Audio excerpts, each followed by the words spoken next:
కర్నూలు జిల్లా చాగలమర్రి పట్టణంలోని శ్రీ భీమలింగేశ్వర స్వామి దేవాలయంలో సమరసత సేవా ఫౌండేషన్ ఆధ్వర్యంలో సామూహిక ఆరతి కార్యక్రమం నిర్వహించారు.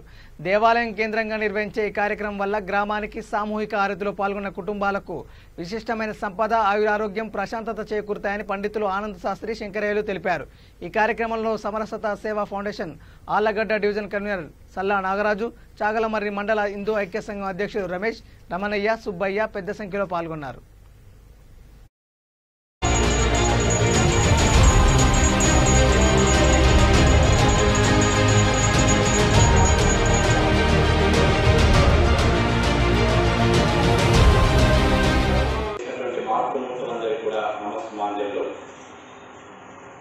ఈరోజుతో శుభదినము.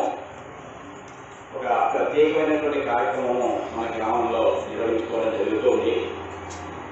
ఇది సామూహికమైనటువంటి ఆరతి కార్యక్రమం. పెద్దలు ఏం చెప్తారంటే, మనము కలియుగంలో నివసిస్తున్నా, కలియుగంలో సంఘటిత శక్తికి మహత్తరమైనటువంటి ఏం కాదు, మీకు అందరికీ తెలిసినటువంటిది. గంగా నదీ మధ్యలకు మనం ఆరతి ఇవ్వడం అనేటువంటిది మనం చూస్తున్నాం. గంగామాతకు, మన పుష్కరాల సమయంలో గోదావరి మాతకు, కృష్ణామాతకు ఇలాగా నదీ మధ్యలకు ఆరతి ఇవ్వడం అనేటువంటిది. అక్కడ ఎక్కువ సంఖ్యలో ప్రతిరోజు కూడా ఆరతి అనేది ఇస్తుంటారు.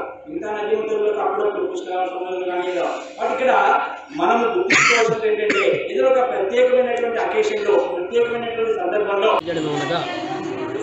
ఈ సమర సత సేవ ఫౌండేషన్ వారు నిర్వహించినటువంటి ఆధ్యాత్మిక దైవందిక ఆరతి